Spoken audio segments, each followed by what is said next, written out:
These Canelo versus Crawford odds are extremely close. So as I'm sure you guys have seen, a lot of different people in the YouTube space have been talking about the odds for Canelo versus Crawford. And to me, it's kind of crazy that this fight is looking like the betting odds are favoring it being a 50-50 fight. So I personally don't think it's that close, but I have my reasons for it. Just a few months ago, I made a video on why Crawford and Canelo wouldn't be close. And recently, I also made a video addressing Tim Bradley's response on how Crawford would just completely dominate Canelo. To me, I've kind of shifted my opinion on this fight, but not in the way most people would assume. So while I do think that Canelo is still the favorite to win, I don't think that he's going to knock Crawford out. I actually believe that he's going to be the one to potentially drop Crawford, but ultimately win a unanimous decision. So as I've thought about this fight more and more, and as I've taken in all the different opinions that people have given, it seems to me that everyone believes that Crawford is going to bring in the same speed, the same agility, the same punching power. Like, it's going to be like placing him from 147 into 168 and nothing's going to change. The problem I have with that mentality is that we all know that when a fighter goes up in weight, they're going to lose some speed. Yes, they might gain some power, but they're definitely not going to be as fast as they previously were. And people like to say that Crawford and Canelo are about the same size, but since when have we measured a fighter based on, their height and reach and used that to determine what weight class they fight in? Look at Sebastian Fedor, for example. If we're going based on his height and reach, the guy should be a heavyweight, but he's not. Different frames carry weight differently, and I think that people taking into account Crawford, walking around the same weight as Canelo, if anything, it's kind of like a weak argument to make, because in a way you're almost saying that Crawford's been a weight bully up until this point, which I don't think is the case. Maybe you can make that case in the 135 and 140 pound division, but I think he's a pretty good size welterweight. Like, Crawford in his fight with Errol Spence didn't look that much bigger than him, and in his fight versus Madrimov, I think he filled out pretty well, and he also didn't look necessarily undersized, but he definitely didn't look oversized either. So when it comes to these weight classes and all this, I think that what people fail to consider is that Canelo has put on the weight from these different divisions in a slow and progressive manner. So he's gotten accustomed to taking punches, delivering punches, and it's something that he's developed for a few years now. I mean, he's been at 168 for the last...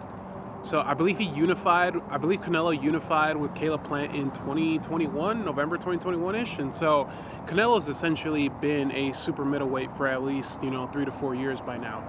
And in that time, he's been able to naturally acclimate his body to be able to handle the type of punishment that he would take in this weight class. But Crawford, with that sudden of a jump, it's just his body might, be in shock when it comes to some of the power punches and things like that. And so looking at this fight being a 50-50 fight, I tend to not place too many wagers on fights because I like to enjoy the sport from a fan perspective. But I feel like these are probably some of the best Canelo odds that we've seen in quite some time. And so if the fight's going to be that close, I think it would make sense for most people to put their money on Canelo. Now, when it comes to Terence Crawford's path to victory, I saw that Showbiz, mentioned the fact that Canelo is susceptible to, stab jabs to the body. But the problem with that is, if Crawford switches into an orthodox stance to try to make the same punch happen that Floyd Mayweather made happen, he's going to be susceptible to the counters that Canelo is going to be throwing. So we can all agree that Canelo is not the same fighter that he was when he fought Mayweather. And I really don't know why people like to say that, he did terrible in the Mayweather fight, the Lara fight, the Trout fight, when that was a Canelo from just about a decade ago. So to say that he hasn't changed at all since those bouts makes zero sense to me, especially when we've even talked about his change in style once he went up to the super middleweight division. I think a closer comparison to make in regards to styles would be Canelo versus Plant, and even that fight we're a few years removed from. So, the Canelo that we're seeing today is obviously slightly slower when it comes to his footwork, but we're still seeing the punches land for him against all his opposition. We're still seeing him drop all different kinds of fighters, and I think that And I think that for people to assume that Crawford is going to take absolutely zero punishment in this fight, it's kind of foolish. Like, he's not going to have that Victor Postol performance that everyone's expecting him to have as well. A lot of people like to refer to that fight when it comes to this matchup, and people forget that Crawford is also like almost a decade removed from that performance as well.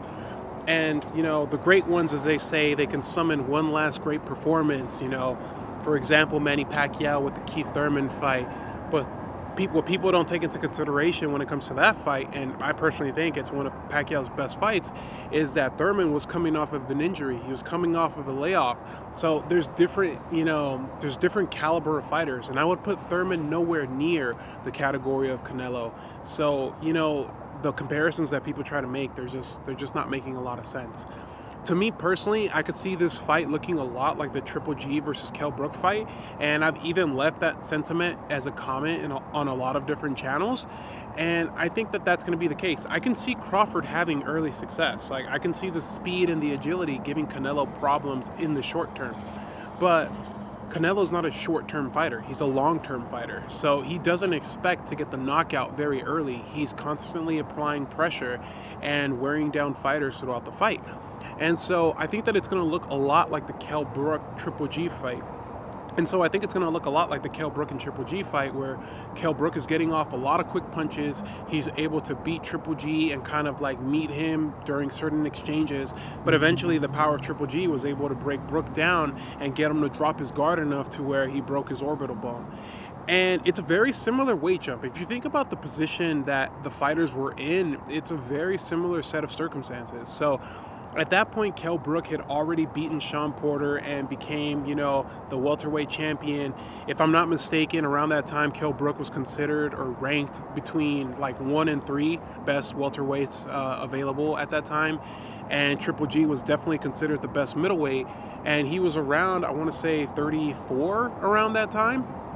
And so the age difference is relatively close. While Kell Brook is slightly younger than Terence Crawford, the weight class jump would be very similar. So Kell Brook at the time was a welterweight at 147 pounds, and Triple G was a middleweight, a career-long middleweight at 160.